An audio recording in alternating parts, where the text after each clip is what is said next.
privilegio de verles a cada uno de ustedes aquí en la casa de Dios, por la valentía que han tenido de salir, aun cuando las alarmas de todos los relojes y de todos los celulares estaban diciendo que iba a haber un mal tiempo. El pueblo de Dios confía más en el poder de Jesucristo. Es por eso que le damos gracias a Dios, porque cada uno de ustedes han sido valientes para venir esta noche a la casa del Señor. Y la iglesia es el único lugar donde se viene a ganar y nunca a perder. Así que cada vez que venimos a la casa de Dios, siempre nos vamos con esperanza, siempre nos vamos con una sonrisa, siempre nos vamos con una fe y una paz en el corazón. Por eso les invito a todos a orar para abrir la palabra del Señor. Querido Padre Celestial, cuántas gracias te damos porque tú eres el mismo ayer, hoy, por los siglos. Cuántas gracias te damos porque esta noche sabemos que tu Santo Espíritu se moverá entre nosotros, arrancando personas de las garras del enemigo y poniéndole los brazos tiernos y amorosos de Cristo Jesús. Cuántas gracias te damos por todos estos días que han transcurrido de la semana, y porque sabemos que tu paz y tu protección nos ha estado guiando hasta el momento. Guíanos, Señor, en tu amor. No te pedimos bendición por tu palabra, porque ella siempre es bendita. Te pedimos bendición por nosotros para que la podamos entender. Que tu Santo Espíritu haga la diferencia. El pastor lo único que puede hacer es pasar la palabra de su boca al oído del oyente, pero el Espíritu Santo es el que la pasa del oído al corazón.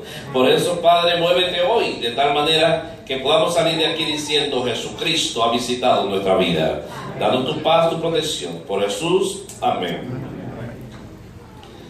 Algunos decían antes que no creían el por qué. Hay características que se repiten en ti, se repiten en tus hijos, y que tienen que ver con algo de alguien que vivió antes de nosotros. O sea, la palabra de Dios es clara con respecto a este tema, pero algunos se preguntan: bueno, ¿y por qué yo soy así? ¿No te has preguntado tú eso? ¿Por qué yo soy así? ¿Por qué a veces un día, cuando quiero ser bueno con mi familia, no quiero pleito, no quiero discusión con nadie, es el día que más peleo? ¿No te ha pasado eso? ¿Por qué razón a veces me vienen unos broncos así de momento que ni yo mismo me entiendo? De ahí que se escribiera un libro que se titula El dragón que llevamos por dentro. Y a veces hasta los más sencillos y más nobles, cuando tú los pinchas un poquito, estallan de una manera que tú dices: wow, yo no pensaba que esa persona iba a reaccionar así. ¿Por qué soy como soy? ¿Por qué a veces lucho conmigo mismo? Porque no quiero ser de la manera como soy. Oh, queridos, la palabra de Dios habla claramente acerca de este tema. Y vamos a abrir la palabra del Señor en el libro de Éxodo capítulo 20, versículo 5, donde encontramos algo que el ser humano no quería creer mucho, pero hoy lo creemos todos, porque la ciencia misma ha demostrado que la palabra de Dios tiene razón. No te digo que creo en la palabra del Señor porque la ciencia lo diga. Yo creo en la palabra de Dios aunque la ciencia diga lo contrario, porque tarde o temprano la ciencia termina diciendo: Dios tiene razón. Queridos, dice la palabra del Señor, Éxodo 25: Yo soy Jehová que castiga la maldad de los padres sobre los hijos hasta la tercera y cuarta generación de los que me aborrecen. O sea, las características tuyas pasan hasta la tercera y cuarta generación. Muchos de nosotros somos la cosecha de las características que tenía tu papá, que tenía tu abuelo y hasta tu bisabuelo. Por eso a veces tú dices: pastor, pero ¿por qué yo tengo esta tendencia? ¿Por qué yo soy así? El problema es que la palabra de Dios dice que la maldad pasa desde los padres hasta los hijos, hasta la tercera y cuarta generación.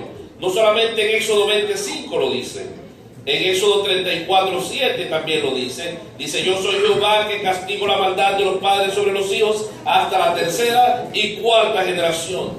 En el libro de Números capítulo 14 versículo 18 también lo dice: hasta la tercera y cuarta generación. Deuteronomio capítulo 5 versículo 9 también lo dice: hasta la tercera y cuarta generación.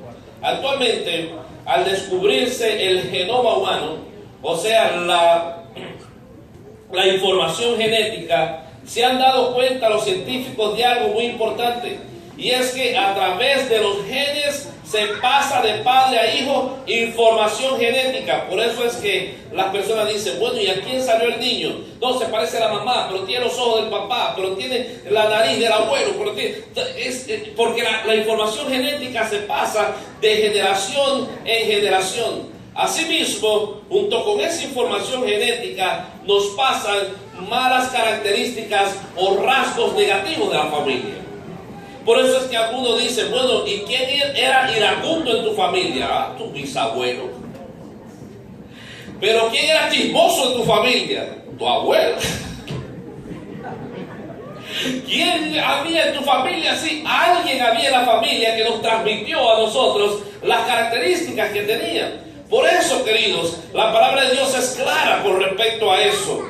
Si tu padre o tu abuelo fueron alcohólicos, vas a tener la tendencia a ser alcohólico. Por lo tanto, algunos dicen, pastor, pero hay cosas que a mí, mira, yo paso por al lado de una botella de alcohol y no siento ninguna atracción. Es verdad, eso eres tú. Pero otro que viene con información genética de padres alcohólicos o de abuelos alcohólicos, tiene que tener cuidado en pasar por al lado de una botella de alcohol porque tiene la tendencia a hacerlo. Y yo pregunto en esta tarde, y nadie me tiene que responder, pero ¿cuántos de nosotros dentro de sí a veces se ha molestado consigo mismo por las tendencias que tienen? ¿No se han dado cuenta? Porque son cosas que tú no planificas, son cosas que tú no quieres, pero tienes la tendencia a hacerlo y estás batallando con eso. No hay cosa peor que la batalla que tenemos a veces nosotros contra nosotros mismos por las tendencias que tenemos. Queridos, las tendencias nos llevan hasta la tercera y cuarta generación. Una vez hubo una historia en la Biblia, o hay una historia en la Biblia que quiero comentar contigo esta noche. Hubo un joven en la palabra de Dios que podía haber sido el peor de todos los jóvenes, porque tenía una ascendencia familiar terrible. Se dice que este muchacho podía haber sido el muchacho más travieso y más complicado de la palabra de Dios. Imagínense ustedes, como dice la Biblia, que hasta la tercera y cuarta generación va la influencia. Este jovencito era bisnieto de Abraham. O sea, Abraham era su bisabuelo.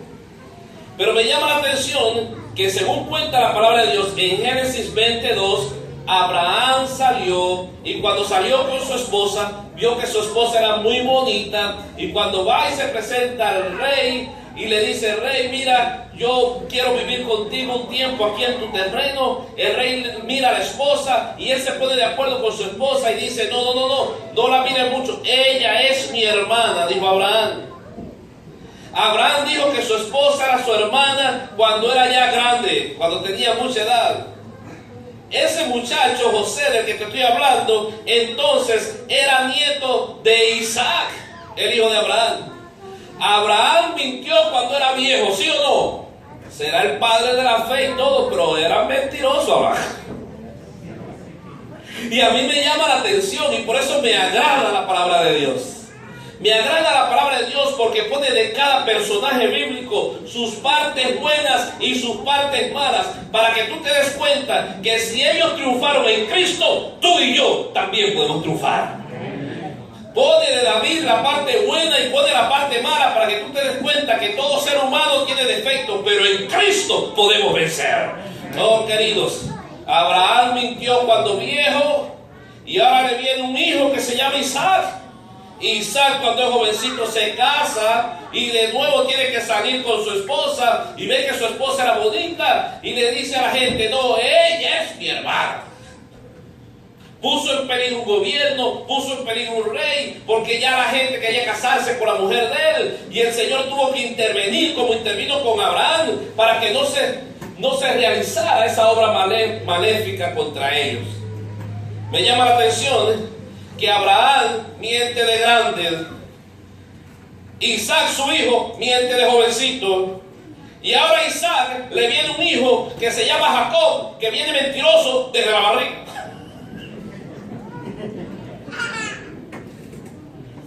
Abraham viene viejo, Isaac joven, y ahora el hijo de Isaac viene mentiroso desde el vientre. ¿Se acuerdan cuando la misma madre estaba preocupada porque decía, Dios mío, ¿qué me pasa en el vientre? Parece que tengo un juego de fútbol en el vientre. Y eran los dos hermanos luchando, y venía Jacob y venía Esaú, y el primogénito era Esaú, pero Jacob quería ser el primogénito. Imagínense, desde la barriguita ya venía, pero es que tenía un bisabuelo, tenía un abuelo, y ahora un papá que venía con ese problema. Su hijito venía luchando y luchando hasta el final, que el mayor nace, pero el otro nace agarrándole el pie. Por eso le pusieron por nombre Jacob, suplantador, mentiroso, embustero. Jacob. Ahora imagínense ustedes, Abraham de viejo o grande, Isaac de joven, Jacob desde la barriga, desde el vientre de la mamá, y ahora a ese le nace un hijo llamado José. ¿Cómo podía haber salido José? Si desde bisabuelo, abuelo y papá, y ahora viene ese muchacho, y más teniendo un entorno social y familiar terrible. Sus hermanos, ustedes pueden leer en la palabra del Señor cuántas cosas hicieron, cuántas atrocidades. Violan a su hermana Dina, y José está en medio de eso. Uno de los hermanos de José vivió como una de las mujeres de su papá. Aquello fue terrible, era un cuadro horrible. Y nace ese muchachito de una familia disfuncional por completo, de problemas grandes que traían entre ellos. Pero me llama la atención que cuando nace José, José puso en su corazón agradar a Dios. José puso en su corazón no los malos ejemplos que le dieron sus hermanos, no los malos ejemplos de su familia. José puso en su corazón agradar siempre a Dios. Eso trajo como resultado que sus hermanos lo vendieron. Y cuando sus hermanos lo venden, resulta que cuando él llega allá al faraón, él dice, no me trajeron aquí ustedes, sino Dios. José veía detrás de toda su vida la intervención de Dios en su vida. José, dice la palabra de Dios que cuando fue tentado por la esposa de Potifar, en Génesis 39:9, dice que la mujer de Potifar quería vivir con José. Era algo que no estaba bien, porque ella tenía a su esposo. Pero imagínense ustedes, José estaba en la edad de entre los 17 a 20 años. Imagínense ustedes a esa edad, cómo está de viril un muchacho. Y en aquel tiempo las egipcias les gustaba vestirse de lino fino. Y se cuenta que las mujeres de los líderes eran tomadas como Miss Universos hoy. Y cada líder tomaba a la mujer más hermosa. Por lo tanto, no crean que José no cayó en adulterio por aquella mujer porque estaba fea. No crean que José no cayó en adulterio con aquella mujer porque él estaba feo. No crean que José estaba desahuciado de la vida. José, lo que pasa es que vio la belleza de esa mujer, pero primero que esa mujer, José miró hacia arriba a Dios. Y dijo, ¿cómo hallaría este grande mal? Y pecaría contra Dios. Me llama la atención que dice Génesis 39:21 que Jehová estaba con José de tal manera que lo ponía siempre al frente de todo. Fue a la prisión, pero la prisión fue jefe de los presos. Y dice la palabra de Dios, y Jehová estaba con José. Cuando José al final, ustedes conocen la historia, fue llevado al faraón, y el faraón lo nombra como primer ministro, y sus hermanos fueron a visitarle. Le dijo a sus hermanos, no tengan miedo conmigo, porque ustedes no me hicieron ningún mal. Dios me trajo aquí. Quiere decir que José veía en su vida siempre entretejido el poder de Dios. Aún más, ya José adulto, ya José para morir, cuando estaban en Egipto y Moisés se sabía que iba a sacar al pueblo de Dios de Egipto en algún momento, porque por mano poderosa Dios iba a sacar ese pueblo. José dice, ahora saquen mis huesos de aquí, yo voy a morir aquí, pero mis huesos no se quedan aquí, mis huesos llévenlo a Canaán, porque yo quiero que mis huesos estén en la tierra de Dios. ¿Qué muchacho ese? Y yo me pregunto ahora y le pregunto a José, José, ¿dónde estuvo tu éxito? José, ¿cómo fue que triunfaste? Y José me va a dar una respuesta. Rubén, hermano presente, amigo presente esta noche, no importa cómo sea tu familia, no importa cómo sean tus abuelos, no importa el entorno donde tú estés, la cadena genética de fracaso se rompe con la intervención de Dios en tu vida. Por eso la palabra de Dios es maravillosa y dice: todo lo puedo en Cristo que me fortalece. Yo no puedo estar diciendo aquí hoy, ni justificándome, de que soy así porque mi papá es así. Soy así porque mi abuelo es así. Porque cuando tú aceptas a Cristo Jesús, no importa cuántas cadenas te hayan atado, Cristo rompe las cadenas. La palabra de Dios es hermosa en 2 Corintios capítulo 5, versículo 17. Dice la palabra del Señor: si alguno está en Cristo, nueva ¿qué? Criatura es. Las cosas viejas pasaron, he aquí que todas son hechas nuevas.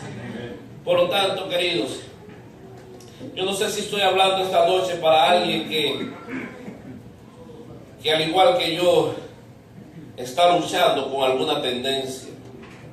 No sé si estoy hablando para alguien que en este momento se siente tentado, se siente que no puede salir de la prisión que está. Yo no sé si estoy hablando para alguien esta noche que quisiera ser diferente, pero hay algo que no lo deja. Y yo te quiero decir en esta noche una gran verdad. Si te pones a conversar con algunos amigos tuyos, como estoy seguro que lo has hecho en algún momento, ¿cuánta gente hay alrededor tuyo que te dice: yo quisiera cambiar? ¿Cuántos han escuchado gente decir así? Yo quisiera cambiar. Mucha gente quisiera cambiar, pero no pueden. No pueden porque dice la palabra del Señor que la maldición va de padres hasta los hijos, hasta la tercera y cuarta generación. Pero hay algo maravilloso y sería bueno que lo hicieras en estos días. Yo sé que has traído a tus amigos aquí a la casa de Dios, pero te voy a decir una gran verdad bíblica. No importa cómo haya sido tu pasado, no importa cómo haya sido tu familia, cuando vienes a Cristo, esa tercera y cuarta generación, no importa donde esté, el Señor la rompe y pone su generación, su Santo Espíritu. Oh, queridos, conocí un joven llamado Pedrito. Me llamó la atención cuando llegué a un evento de jóvenes y me encuentro con un muchacho muy activo dirigiendo sociedad de jóvenes, dirigiendo una federación. Y lo miré y dije: pero este muchacho no sé, yo veo algo raro en ese muchacho. El problema es que Pedrito, yo miraba y Pedrito estaba tatuado desde los pies hasta la cabeza. Aquí en el cuello tenía una araña. Y yo decía: ¿de dónde sacaron ese líder de joven así? Y quise acercarme a él para que me contara su historia. Y cuando me acerco a ese joven me dice: pastor, mi vida era un desastre. Yo pensaba que para mí no había solución. Yo estaba desesperado, pastor, y pregúntenle a esos jóvenes que yo soy el líder de ellos ahora, pregúntenle quién era yo. Y ahí se sentó conmigo y me contó su historia. Me dice: pastor, miren, aún en Cuba que la droga no existe, gracias a Dios. No tenemos ese problema con las drogas allá, porque es totalmente prohibido y eso ni para remedio se ve. Y aún así, él la conseguía. Él la conseguía. Pedrito era un drogadicto, buscaba problemas donde quiera. Su papá dirigía la policía y Pedrito era un oprobio para su padre. Su abuelo, un militar de renombre, y Pedrito era la oveja negra de la familia. Pedrito, todo el mundo lo repudiaba en su familia, era un problema. Pedrito tenía un grupito de muchachos porque siempre tuvo el talento de liderazgo, y él dirigía muchachos para hacer lo malo, para hacer el mal. Un día su propio abuelo tuvo que llevarlo preso y en medio de la prisión decidió rebelarse. Y como su papá lo ayudó para que saliera porque querían ver si se transformaba su vida, hicieron tantas cosas por él. Y yo te digo a ti algo esta noche: el ser humano trata siempre de arreglar a los demás a la fuerza, pero la fuerza trae consigo más fuerza. Las cárceles están para reformar al ser humano. Pero yo te pregunto, ¿no salen peor de la cárcel? Sucede como aquel muchachito que andaba con su papá y estaba en el jardín. Y hay unas florecitas que abren a las 10 de la mañana. No sé si alguno las conoce por ahí. En mi país se llaman 10 del día. ¿En el tuyo cómo se llaman? ¿Cómo? Flor de las 10. Hay diferentes nombres tienen. Y el niño salió con el papá para el jardín. Niño al fin. Cuando llega al jardín, ve que había algunas florecitas que no habían abierto. Y le dice al papá, yo voy a ayudar a esas florecitas a abrir. Tomó un alfiler, algo puntiagudo, y empezó a abrir una florecita. Y cuando la logró abrir, se dio cuenta que había echado a perder la flor. Cuando mira al papá, le dice, mira eso, hasta la naturaleza es malagradecida. Traté de ayudar a esta flor y mira lo que pasó, fue la que se destruyó. Y le dice el papá, no papi, no pienses en eso.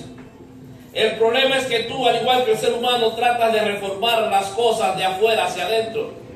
Pero hay que dejar que el Señor, a través de la naturaleza, sea el que la abra. Porque cuando Cristo la abre de adentro hacia afuera. Y por eso es que la flor es linda. Así pasa con el ser humano. El ser humano lo queremos transformar de afuera hacia adentro.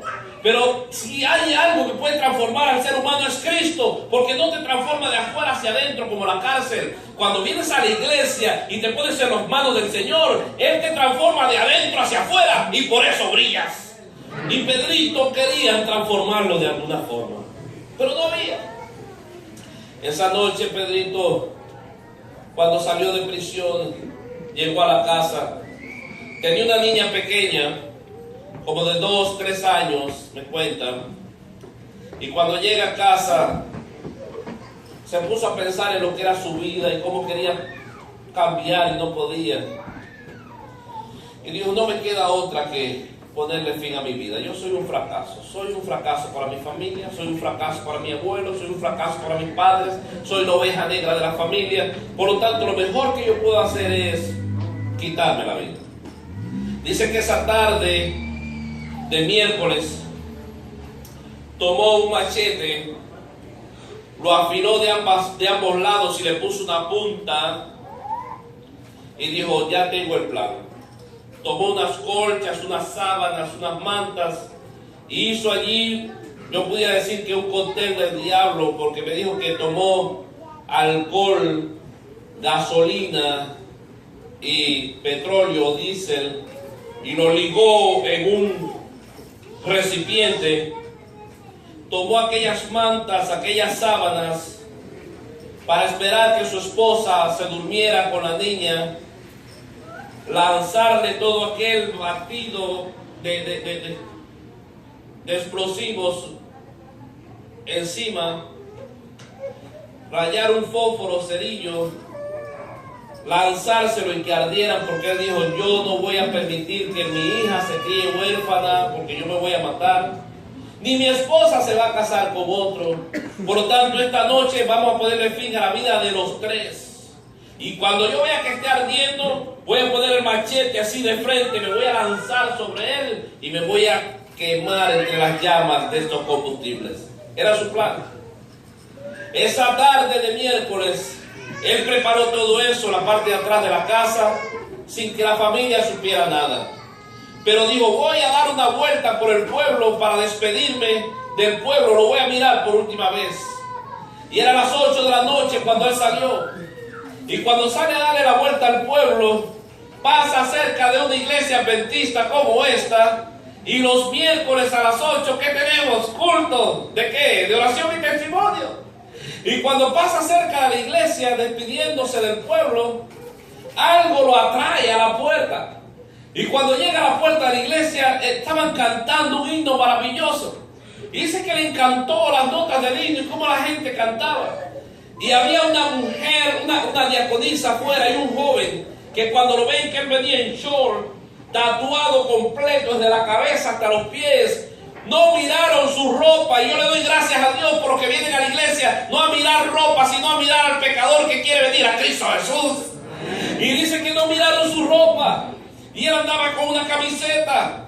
Y le dijeron, ¿quieres pasar a la iglesia? Y él dice, pero ¿cómo voy a pasar a la iglesia? Esta no es ropa para entrar a la iglesia. Ando en chancletas, en sandalias, y ando con mi short y mi camiseta. Eso no es ropa para entrar a la iglesia. Y ese joven y esa hermana le dijeron, mira, a la iglesia Cristo no viene a mirar ropa. A la iglesia Cristo viene a mirar sus hijos. Y tú eres hijo de Dios. Y ese joven le dijo, siéntate aquí atrás en el último banco conmigo. Yo me voy a sentar contigo para que tú escuches algo de la palabra del Señor. Dice Pedrito que no se pudo resistir y entró a la iglesia y se sentó. Y cuando se entra y se sienta, dice que el pastor empezó a predicar un sermón que prácticamente era su propia vida. Y después se hizo un llamado a aceptar a Jesús. Y dice que él no sabe cómo. Fue levantado del banco como un resorte. Y salió adelante llorando, entregándole la vida a Cristo.